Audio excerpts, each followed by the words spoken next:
Hi, this is Sabarish from SABARI Securities. Welcome to Options Unlocking Series 2, Chapter 3.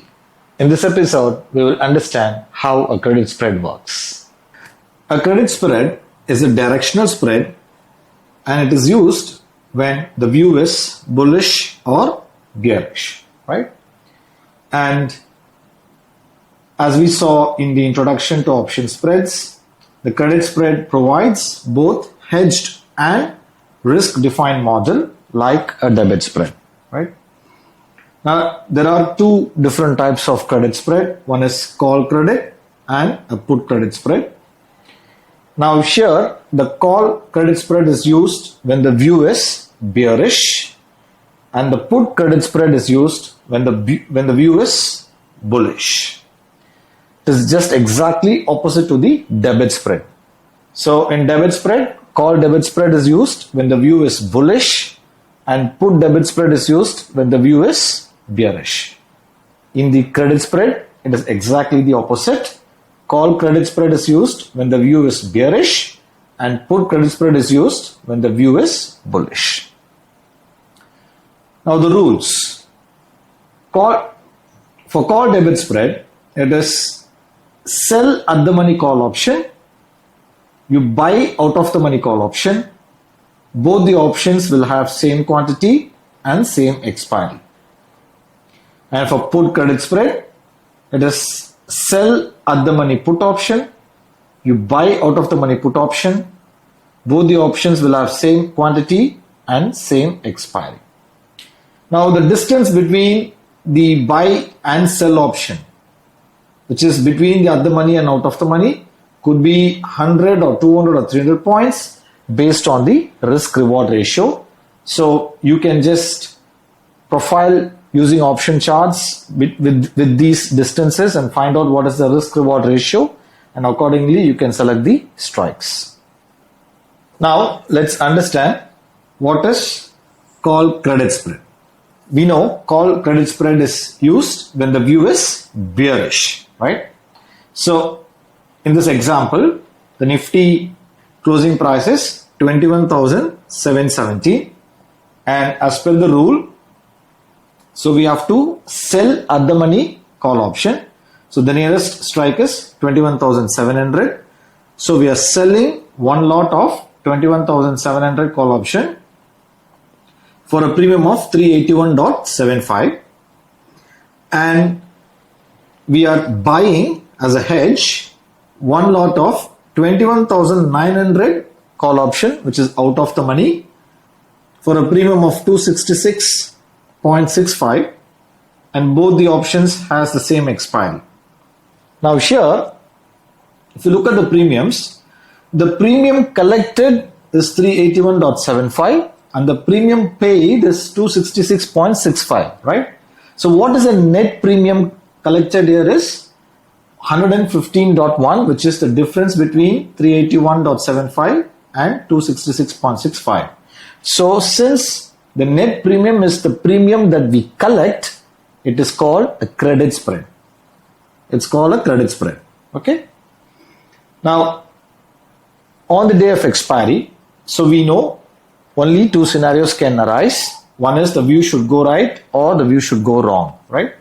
So let's say in case one, the view has gone right, where Nifty has turned bearish and it has closed at 21,000. So from 21,717, it has gone. It has all the way gone down to 21,000 and it closed on the expiry. So what will happen to this 21,700 and 21,900 call option? Both will be out of the money, right?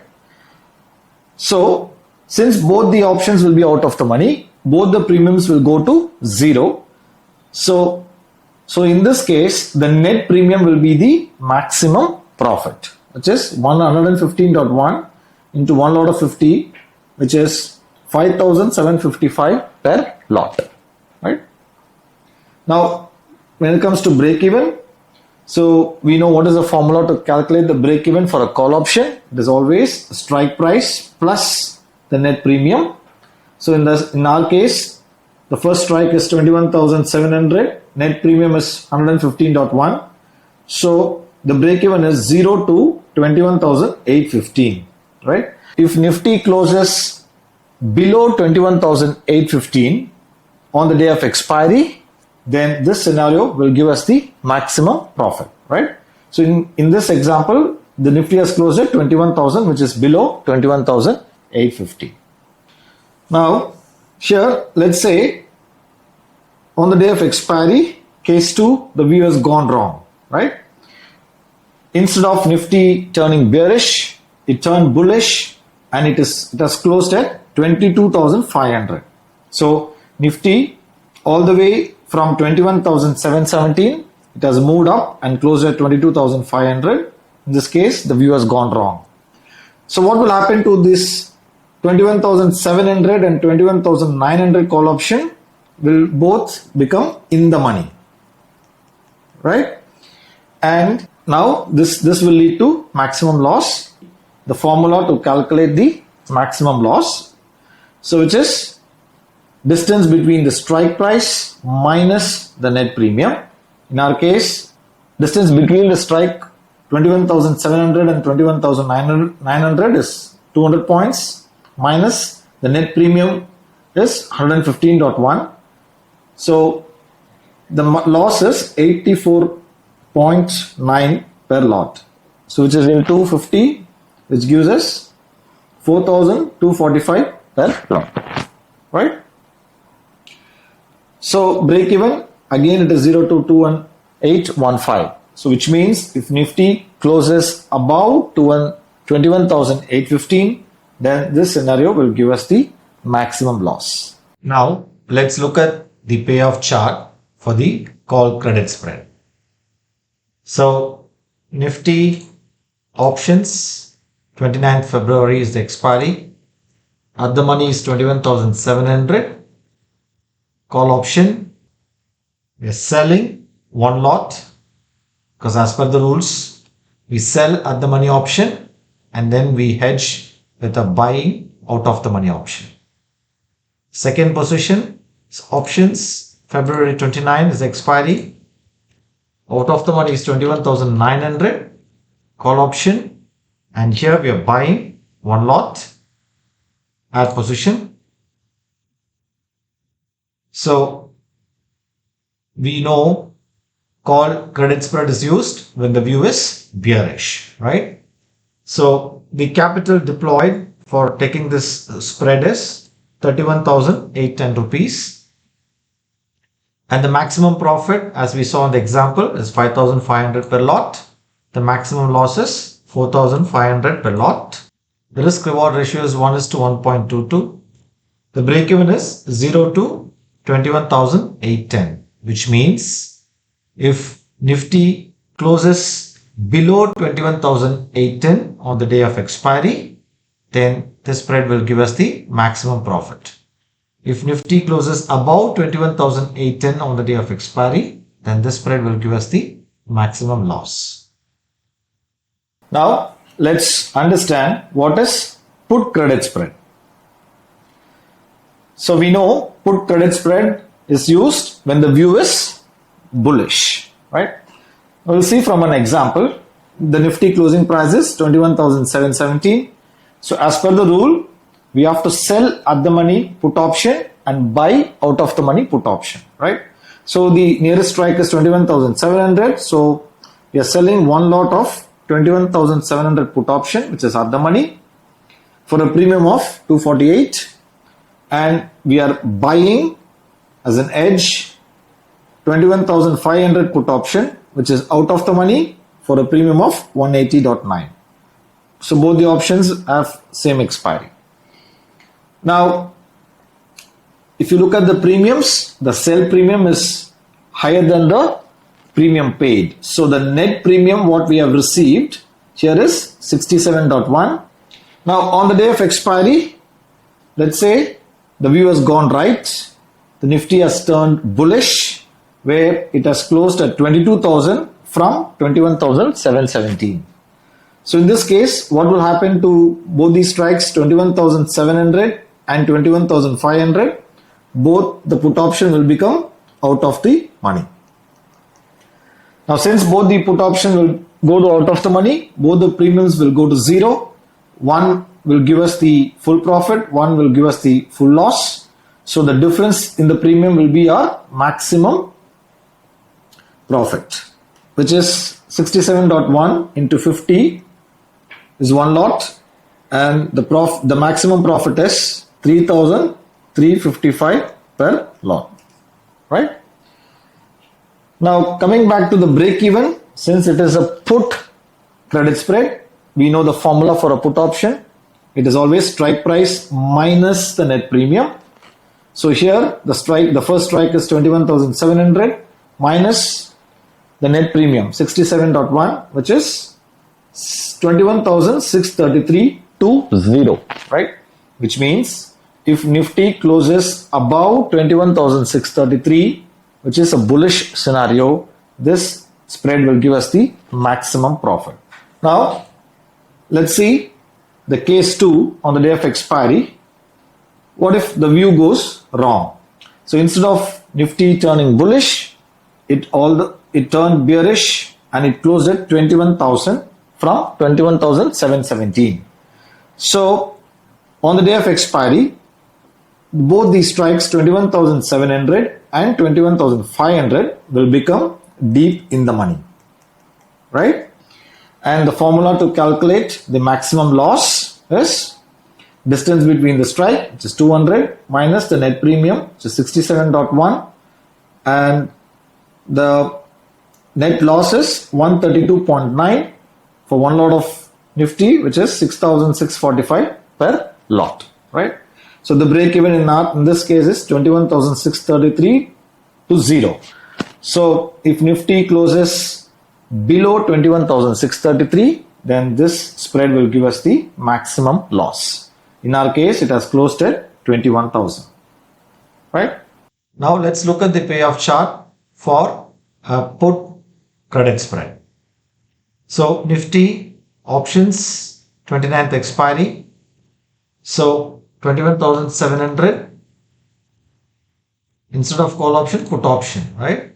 So sell one lot, add position. So as per the rule, we are selling at the money put 21,700 and we will buy an out of the money put option as an edge, right? So out of the money is 21,500 put option and we buy one lot, add position.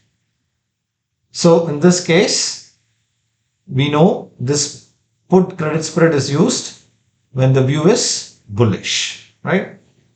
The capital required for deploying the spread is 21,074 rupees. The maximum profit is 3,565. The max loss is 6,435.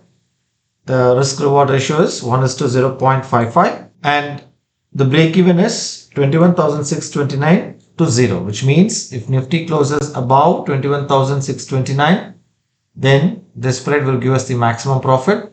And if Nifty closes below 21,629 on the day of expiry, the spread will give us the maximum loss.